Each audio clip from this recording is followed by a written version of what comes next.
Tercero, que el estatus o condición política y los derechos civiles de los negros serían determinados por los blancos.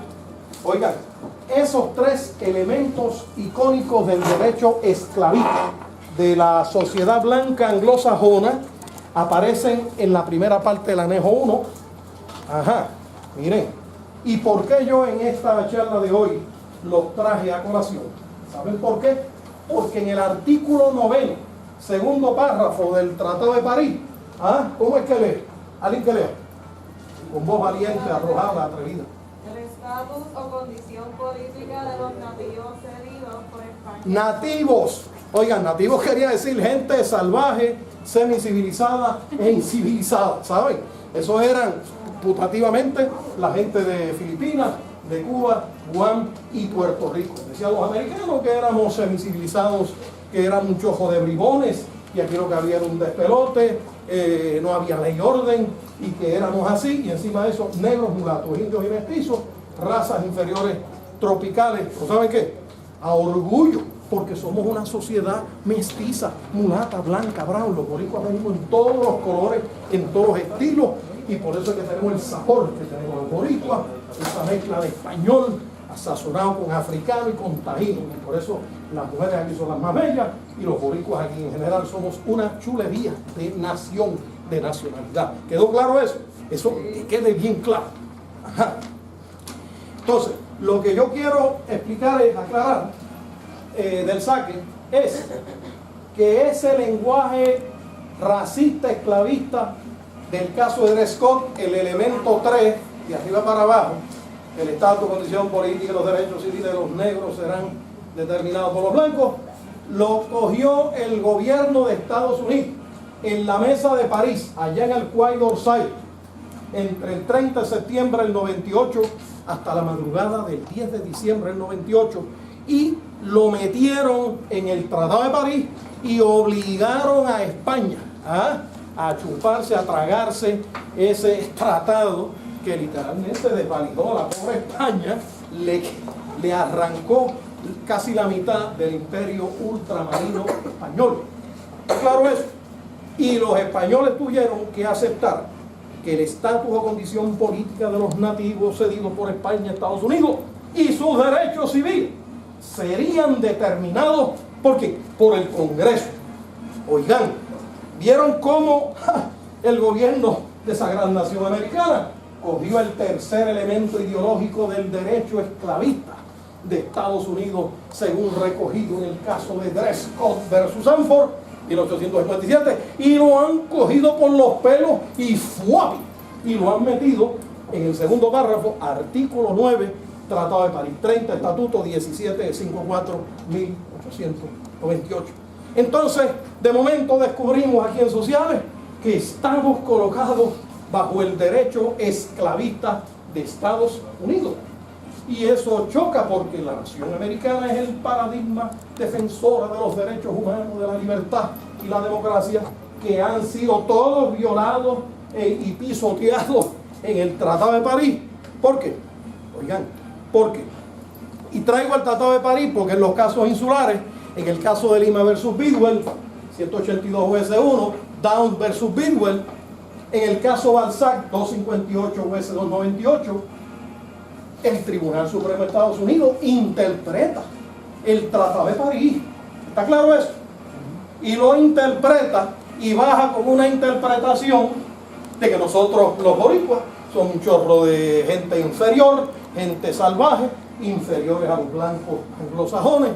El mensaje es que no tenemos derecho, que se nos tengan que respetar, porque si el Congreso dice en el artículo 9 del Tratado de París que nuestro estatus político y nuestros derechos civiles serán determinados por el Congreso, ¿cuál es la premisa no expresada implícita en esa afirmación? Que nosotros no tenemos derecho, que ellos nos tengan que respetar, y por eso ellos se van a arrogar la potestad de determinar ellos cuáles van a ser nuestros derechos, sin referencia a la Declaración de Independencia, que todos los hombres fueron creados iguales, que tenían derechos inalienables de vida, libertad y búsqueda de la felicidad. Pues ¿saben qué?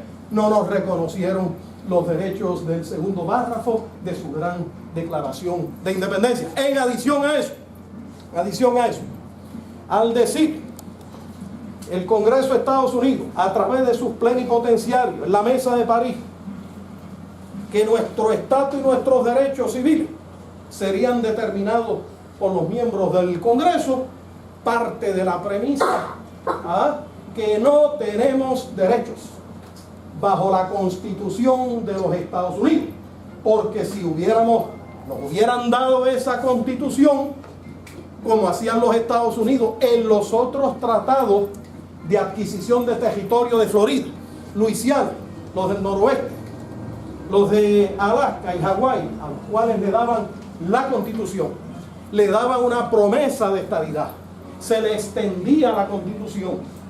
¿Saben qué? A nosotros no hicieron nada de eso. Fuimos discriminados colectivamente. Ni promesa de estabilidad, ni promesa de incorporación. ¿Qué más? Ni promesa de estabilidad, ni promesa de incorporación, ni la ciudadanía siquiera nos ofrecieron. Nos dejaron desnudos, despojados de derechos, y en ese sentido se nos colocó en una situación de esclavo. Por otra parte, en el caso Balzac versus Puerto Rico, 258 US 298, después de la página 808. Miren, el juez racista, supremacista, furibundo, declaró que los Estados Unidos no nos habían hecho ninguna promesa que no hubiesen cumplido. Que nuestro estatus estaba en el Tratado de París. Sí, que sería determinado por el Congreso, que teníamos un treaty status. ¿Alguien sabe qué es un treaty status? Un estatus que nace de un tratado. Pero el Tratado de París no nos declara territorio de Estados Unidos, no nos incorpora, no nos extiende la ciudadanía americana, no nos extiende la Constitución, no nos promete la estadidad. Nos han dejado desnudos, despojados de derechos, bajo la premisa que no tenemos derechos que ellos nos tengan que respetar. ¿Quedó claro eso? Y por eso hoy, viniendo del pasado al presente, el Congreso nos ha tratado como esclavos. Nos endilgó la Junta de Control Fiscal. Nos trató como inferiores, como gente incapaz de poderse gobernar, como gente incapaz de disfrutar, exigir y tener los derechos de plenitud de gobierno propio. Pero eso ofende, porque los Estados Unidos firmaron la Carta de las Naciones Unidas el 16 de junio del 45, cuyo capítulo romano 11, artículo 73, le imponía a la nación americana la obligación de ¿qué? De descolonizar sus territorios coloniales, de cogerlos de la manita y elevarlos a un estatus de plenitud de gobierno propio. Y según la resolución 1541, Romano 15, 14 de diciembre del 60, hay 3 formas de plenitud de gobierno propio para que una metrópoli imperial cumpla con sus obligaciones de colonizador bajo la Carta de las Naciones Unidas. ¿Cuáles son esas 3 formas? La integración en plano de igualdad, que pudiera ser estabilidad. Oigan, la independencia en P, ahí. Y la libre asociación soberana. 3 formas de descolonizar de plenitud de gobierno propio. ¿Saben qué? Bajo los términos del Tratado de París, que son ley federal hoy, en el volumen 30 de los Estatutos Federales, página 1754, ¿qué se establece? Que nuestro estatus y derechos serán determinados por el Congreso. Pero entonces, ¿cuál es el problema? Que si nuestro estatus y nuestros derechos los va a determinar el Congreso, ¿qué pasó con el derecho humano colectivo de la libre determinación? ¿Qué pasó con el derecho de libertad, de búsqueda de la felicidad, que aparece en el segundo párrafo de la Declaración de Independencia de la Nación Americana? Eso lo tiraron al canasto, nos lo negaron. Entonces hemos sido discriminados desde 1898. Y uno le pregunta al liderato político de este país y le plantea eso, ¿y qué dice? Coquí, coquí, coquí y coquí. Bien, gracias. Y eso está mal. Tenemos nosotros que exigirle a toda esa gente que están de líderes de los partidos políticos nuestros, que no sean boca abajo, que no sean lacayos, que no sean arrastrados, que vayan a exigirle al Congreso que respete 5 tratados de derechos humanos que están violados con el artículo 9 del Tratado de París. Hay que le exijan al Congreso que nos traten como seres humanos, que nos traten como iguales, que nos extiendan y respeten la Constitución americana, que aquí, ¿saben qué? Nunca se extendió. Vamos a ver la prueba, la evidencia, que la Constitución de los Estados Unidos, de 1787, con 27 enmiendas. ¿Qué problema hay con esa Constitución? Miren, invito a todo el mundo a ir a un documento que se llama el Senate Report 249 del 5 de febrero de 1900, de la página 3 a la 4. Congreso, importante, Congreso 56, primera sesión. Este documento refleja la intención legislativa del pueblo norteamericano cuando nos endilgaron la ley colonial orgánica Foraker. Si uno se lee el texto de la ley Foraker, no dice pero, y disponiéndose que aquí no podremos establecer diferencias entre productos de allá y productos acá cuando vayamos a poner tributo. Uno lee eso y dice, pero ¿y eso qué relevancia tiene? Cuando uno se lee el Senate Report 249, lo primero que uno descubre es que el gran senador republicano de Ohio, Joseph Benson Foraker, así lo dijo, sin tapujos, sin camuflaje, que no se nos iba a extender y no se nos extendió la Constitución de los Estados Unidos. Y yo me gradué de abogado y a mí no me explicaron eso. Nunca me enseñaron ese documento. Yo vine a aprender de ese documento en los US National Archives en 1990, cuando fui con la que era mi esposa. Nos metimos allá y por la tarde una referencista federal nos dio ese documento y cuando leímos eso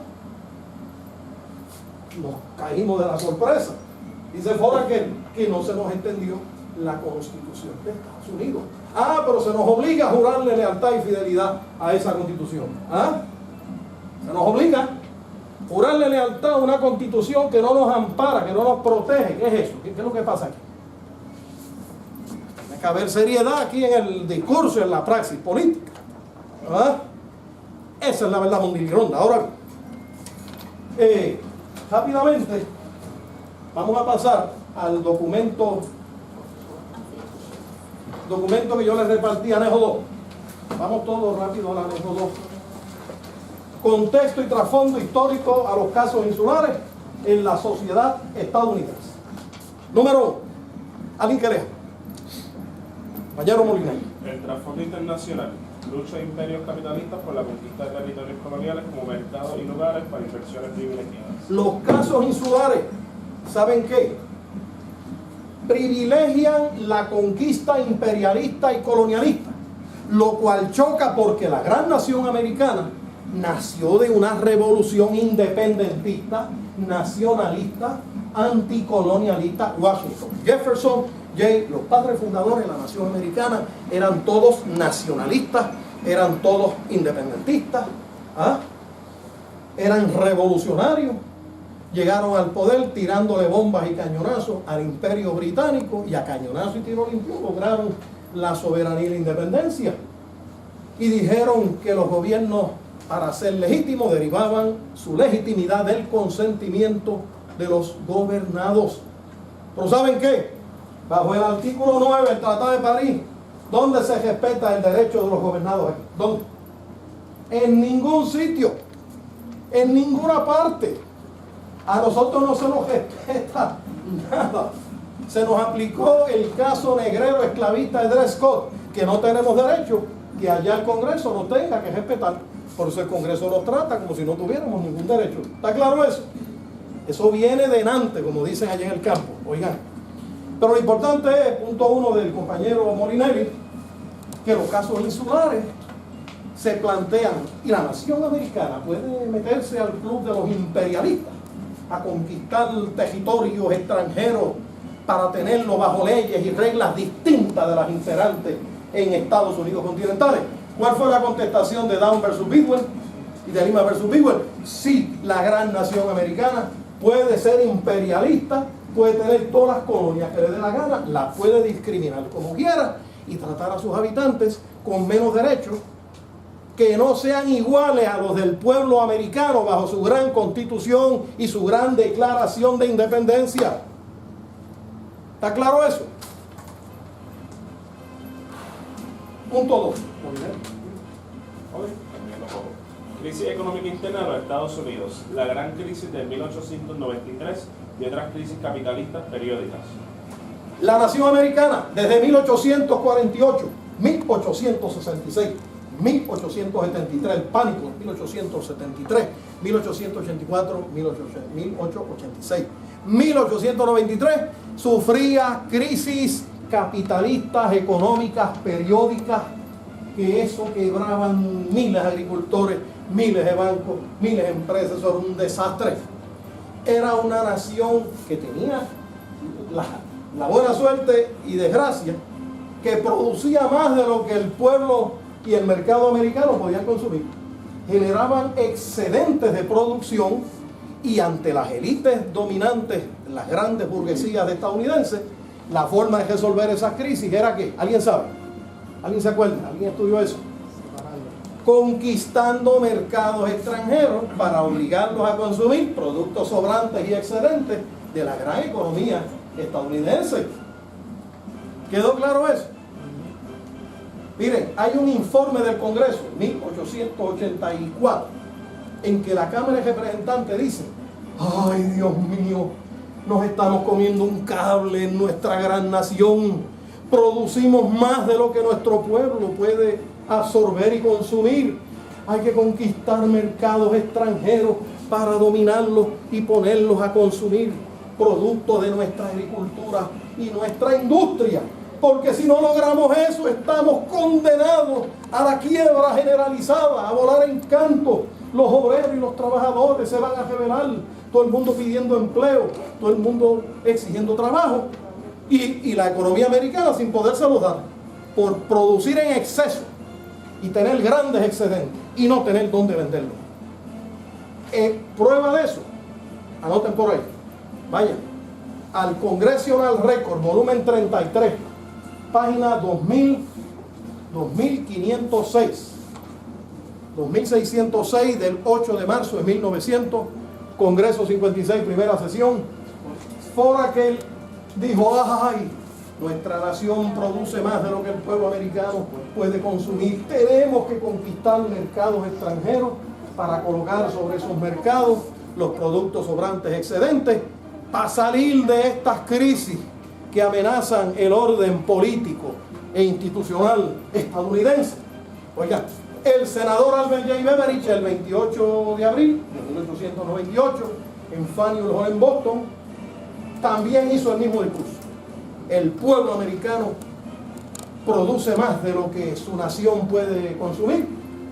Tenemos que conquistar mercados extranjeros y ponerlos a consumir productos de nuestra gran economía para nosotros los americanos resolvernos nuestras crisis capitalistas periódicas.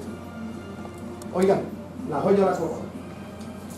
El 25 de abril de 1898, el United States Department of State declaró: hoy en día producimos los americanos más de lo que el mercado americano puede consumir. La conquista de mercados extranjeros se hace una prioridad y un problema de Estado nacional grave que requiere atención inmediata si queremos darle empleo, trabajo y ocupación a nuestra fuerza laboral y a nuestros capitales excedentes. Hay que conquistar mercados extranjeros. 25 de abril de 1898, que coincide con la declaración de guerra de Estados Unidos a España, para arrancarle Filipinas, Cuba, Guam y Puerto Rico.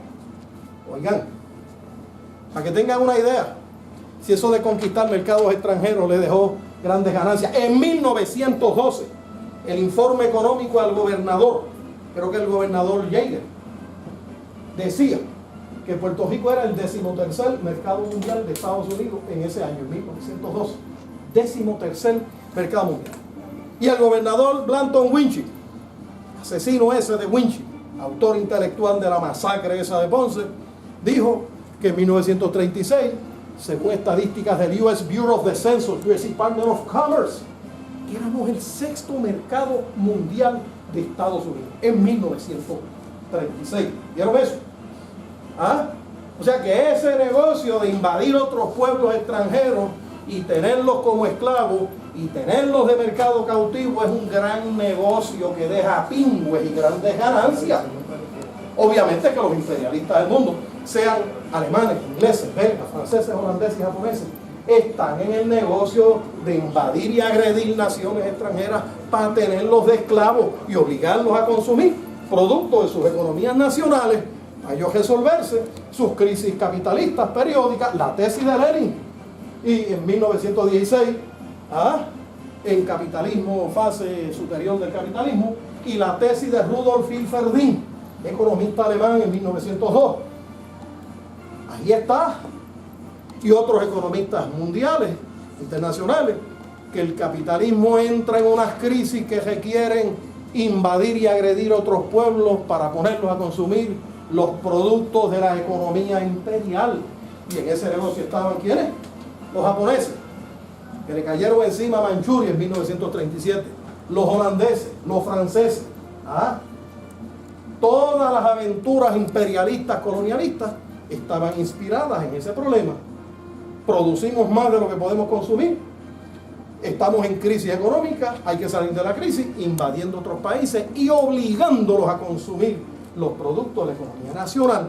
La nación americana en el 98 estaba en esa misma situación y conquista España, Filipinas, Cuba, Guam y Puerto Rico para obligarlos a consumir productos de Estados Unidos. Punto 3. Visión de la gran burguesía industrial de Estados Unidos sobre el expansionismo y conquista de mercados ultramarinos para resolver su crisis económica y social. Excelente. Molinari, ¿no es eso o no es eso lo que yo acabo de explicar? No, básicamente el expansionismo basado en la búsqueda de consumo de capital, sí. Claro. Ahí, oiga, en los casos insulares, ese negocio imperialista de estar invadiendo y agrediendo otros pueblos para tenerlos esclavos y obligarlos a consumir, fue privilegiado en Down versus Bidwell, 182 US 244. Fue privilegiado en De Lima versus Bidwell, 182 US 1, 1901. Fue privilegiado en Mankichi versus Hawaii, Kepner versus US, Rasmussen versus US. 4. El racismo supremacista blanco anglosajón en los Estados Unidos y las minorías negras, indias e hispanas vistas como ciudadanos inferiores. Oigan, en la nación americana, oigan, ¿qué problema social grave existía en 1898 al 1901? ¿Qué problema social había? Estaban linchando 200 a 300 negros por año en 24 a 25 estados. Miren eso. A los negros los habían sacado de las listas electorales en Luisiana, Arkansas, Mississippi, Georgia, Carolina del Norte, Carolina del Sur. Si yo era negro, oigan, en cualquiera de esos estados, me sacaban de las listas electorales para que no pudiera votar. No me crean a mí, eso lo declaró, ¿quién declaró eso? El senador Benjamin Ryan Tillman, senador, exgobernador de Carolina del Sur, presidente de su convención constituyente, que hizo una convención constituyente para limpiar las listas electorales de todos los electores negros y de otras minorías. ¿Está claro eso? Eso es racismo supremacista. Es un odio a gente de otra raza o grupos asiáticos. Es una manía de verlos como inferiores. Es una voluntad de perseguirlos, arrinconarlos, quemarlos si no se quedan in their place. Y la nación americana ha cogido el racismo supremacista blanco anglosajón y lo tiene en su constitución, todavía en la constitución americana, que dice que hasta 1808 se podrá importar negro y que tendrán un valor de 3/4 partes un ciudadano blanco. Yo no sé cómo han erradicado esa cosa bárbara contra los negros en esa gran constitución de Estados Unidos. Miren, el racismo supremacista blanco anglosajón, ¿cómo se expresó en el Tratado de París? Lean el artículo 9, que nuestros derechos los van a decidir ellos, que eso parte de la premisa, que no tenemos derechos, que ellos tengan que respetar. Hay que dar a respetar este país, hay que decirle, esta patria se respeta, aquí hay derechos humanos individuales y colectivos que hay que reclamar. Nación americana, respeta los derechos humanos del pueblo puertorriqueño. Si no lo has hecho hasta ahora, empieza a respetarlo desde ya. Lo que decía Benito Juárez, gran jurista mexicano, la paz entre los hombres y las naciones es el respeto a los derechos ajenos. Si hay un pueblo en la comunidad internacional que se niegue a respetarle los derechos humanos individuales y colectivos a otro pueblo, está creando la semilla de la guerra, del conflicto y la discordia. ¿Está claro eso? Hay que recordarle eso al Congreso de Estados Unidos.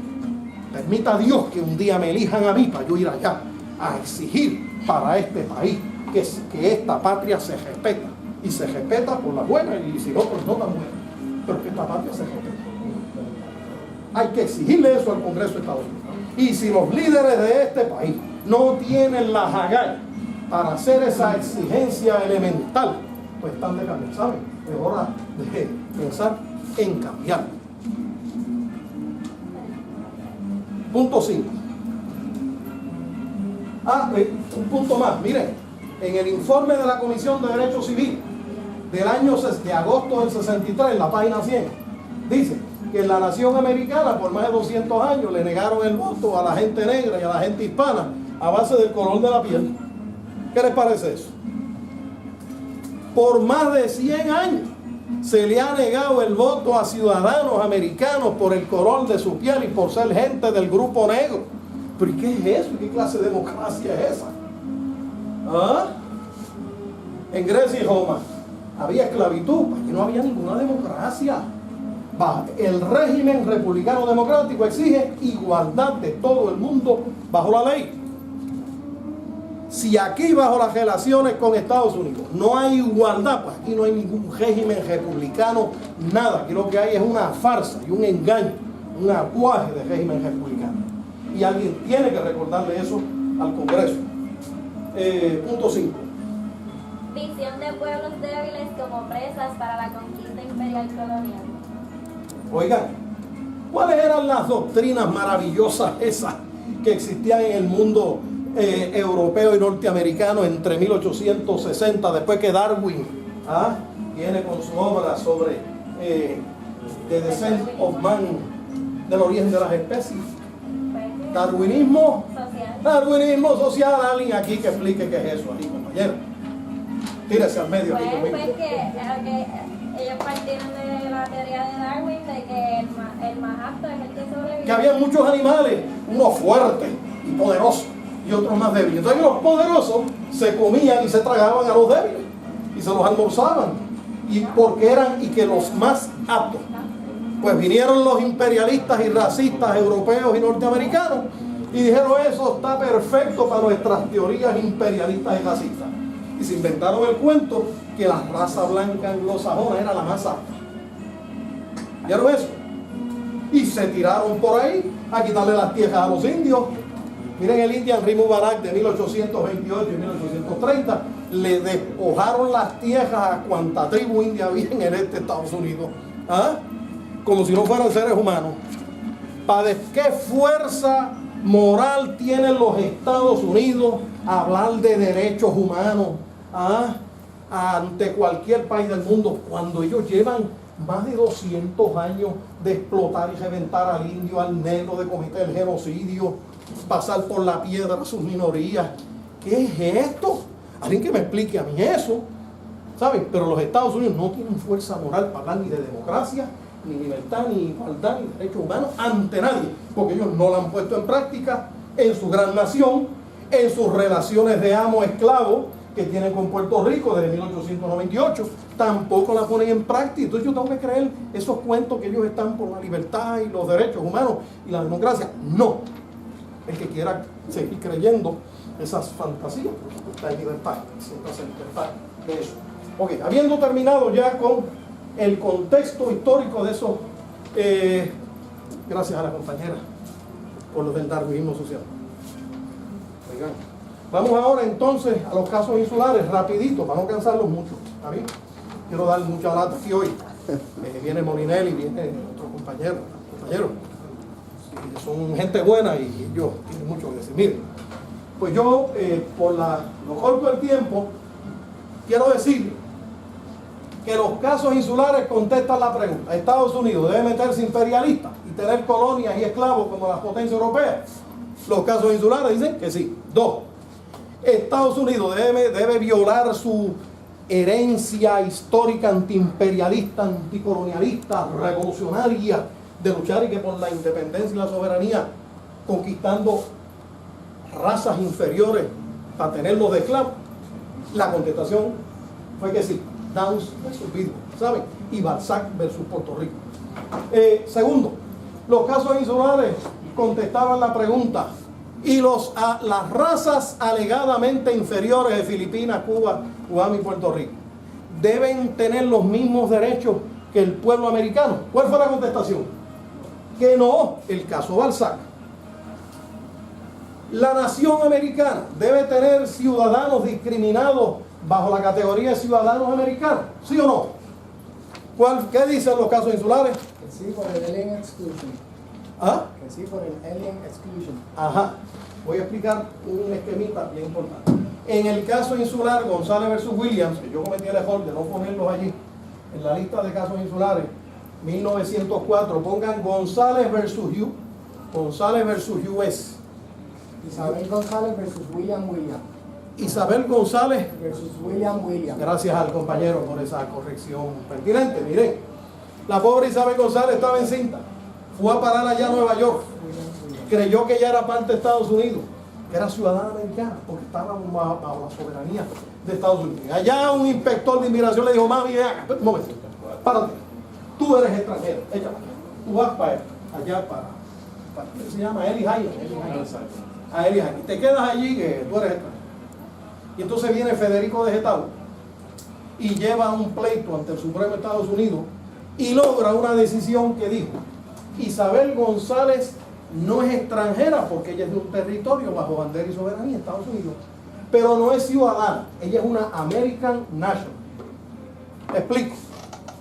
Para 1900, cuando los debates de la ley Foraker, el gran abogado Foraker decía que ciudadano americano habían varias categorías.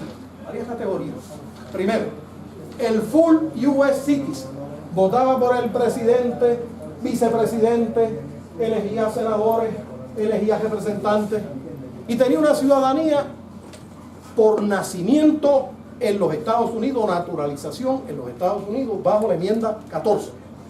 ¿Quedó claro eso?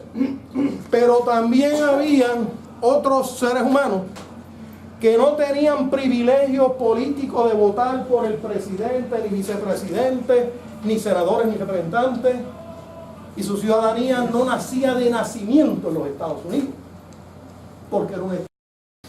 Esa clase de seres humanos iban a llamarse como American Nationals, nacionales americanos,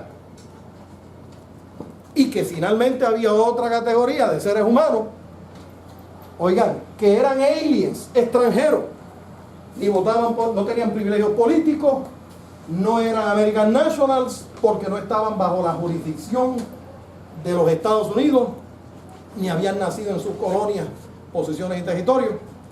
3 categorías de seres humanos trotando por los Estados Unidos. Oigan, ¿en dónde nos colocaron a nosotros, paradójicamente? En de esas 3 categorías. American National. American National, correcto. Eso está en las actas de debate de la ley Foraker, febrero y marzo de 1900, Congreso 56, primera sesión, volumen 33, Congreso Nacional. Ahí está, achocadito ahí. voy a terminar pronto ya. Entiendo que para Sí, no, empezamos con lo que nos dé tiempo, ya. Miren. Y estaba una cuarta categoría rara, que eran ciudadanos de las tribus indias. Había una decisión del Supremo de Estados Unidos, Elk versus Wilkins, de 1884, en que un indio Sioux se fue de la tribu, mandó para las pailas de ustedes saben de dónde su lazo con la tribu, se vistió de blanco, vivió como blanco, vivía como un blanco civilizado, pero era indio, y fue a decir: yo quiero ser ciudadano americano y quiero votar. ¿Y saben qué le pasó? No, papi, no, tú no puedes votar porque el gobierno de Estados Unidos no te ha reconocido la renuncia a ser indio.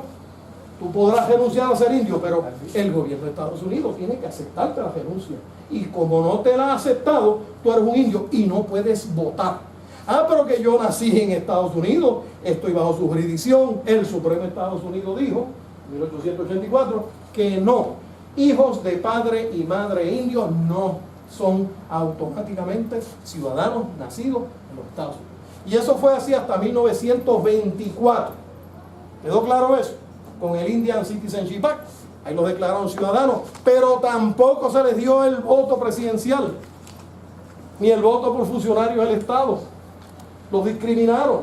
Y nosotros los boricuas somos ciudadanos americanos. ¿De qué tipo? American National, sin privilegios políticos, ¿verdad?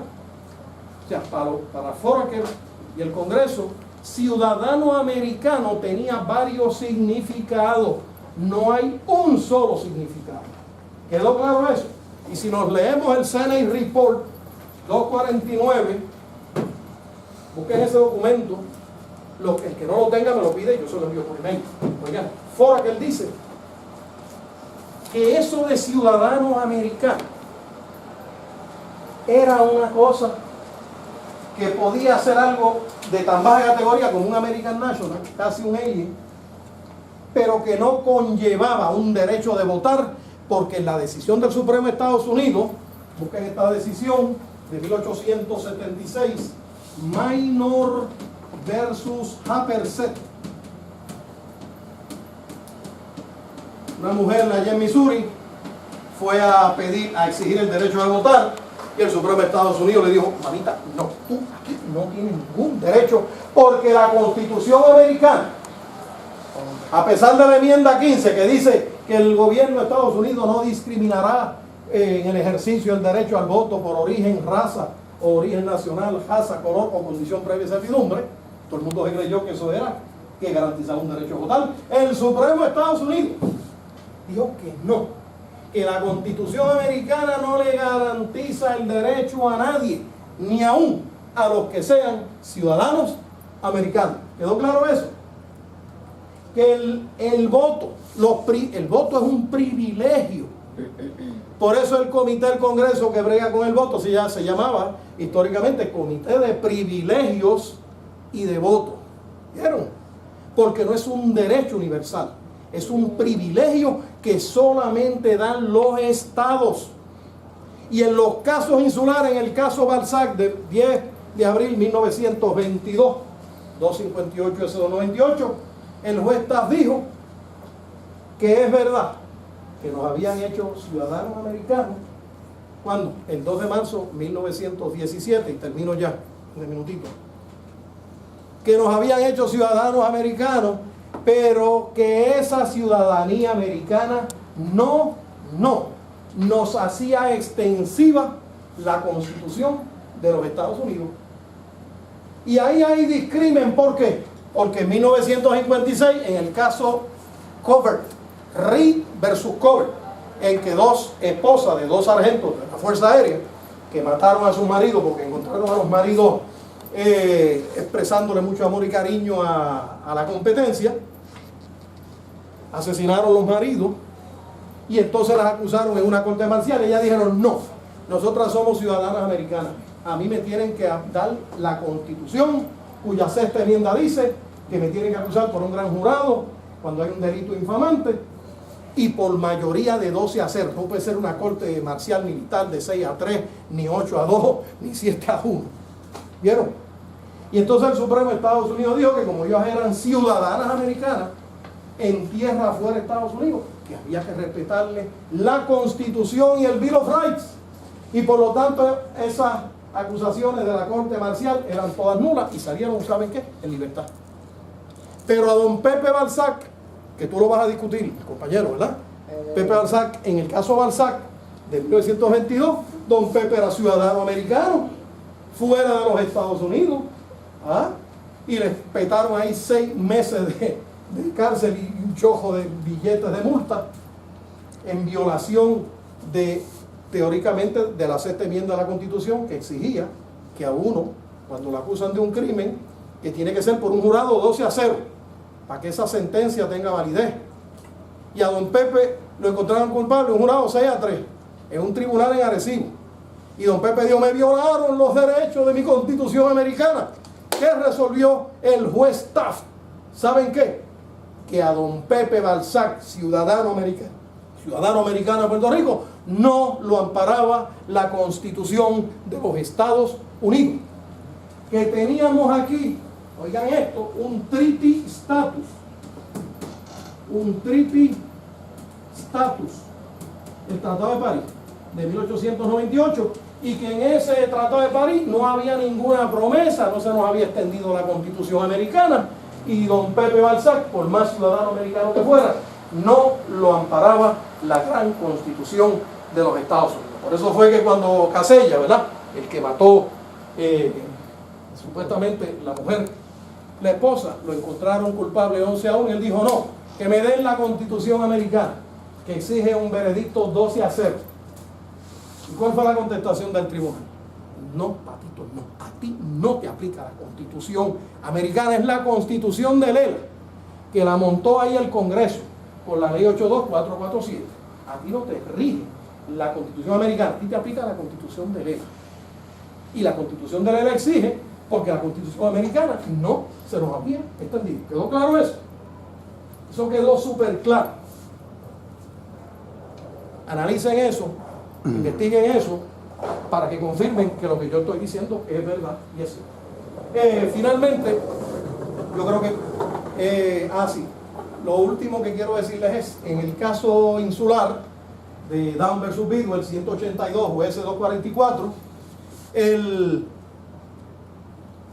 el juez racista Edward Douglas White, racista esclavista del estado de Luisiana, dijo que desde el punto de vista internacional Puerto Rico no es extranjero porque es una finca bajo bandera y soberanía de los Estados Unidos, pero que desde el punto de vista doméstico nacional que somos extranjeros.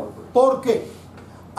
Porque no fuimos incorporados a los Estados Unidos bajo los términos del Tratado de París. No fuimos incorporados.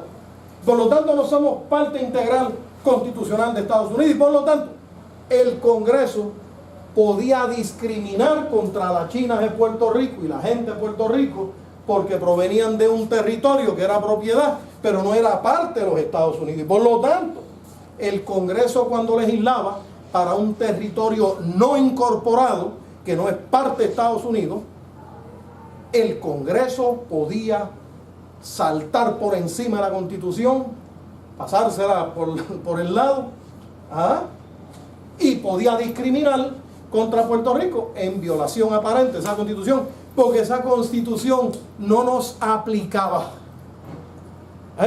La cláusula de uniformidad tributaria, artículo 1, sección 8, cláusula 8, no aplicaba a Puerto Rico porque esa Constitución no se nos había extendido. Y por lo tanto, el Congreso, en el artículo 3 de la ley Foraker, que estaba envuelta en ese caso de Down versus Bidwell, podía imponernos un tributo discriminatorio. ¿Qué está pasando hoy en día con unos tributos que se los quieren enganchar a ciertos pueblos que ustedes conocen? ¿Cuál es el problema hoy? ¿Cuál es el problema? La reforma tributaria federal, explica. El Congreso quiere pasar una reforma tributaria sobre... Para beneficiar a los millonarios. Digo, millonarios no, billonarios. Y pues nada, la reforma implica que Puerto Rico... Le van a bajar las contribuciones a los billonarios. Exacto. ¿Y a quién van a usar de puntos para sacarle los chavos a ella como de lugar? A Puerto Rico se le considera una potencia extranjera. Un país extranjero. Pero eso fue lo que resolvió Down versus Bidwell, que somos extranjeros, en sentido que 182 jueces 244 a la página 342, que somos foreign in a domestic sense, extranjeros en sentido doméstico. ¿Vieron cómo lo que pasó en el caso insular de Down versus Bidwell nos sigue chavando la vida hoy, al día de hoy, y nos tienen una posición en que están a punto de pasarnos el tractor por encima? En una de tantas y tantas pasadas de tractor por encima, alguien tiene que protestar. Yo protesto, estoy furioso por esa situación, estoy movilizado para protestar donde rayos sea. Invito a mis hermanos y compañeros estudiantes a que protestemos contra ese maltrato, trato de esclavo que estamos recibiendo. Eso ha sido todo. Muchas gracias y gracias, profesora, por permitirme.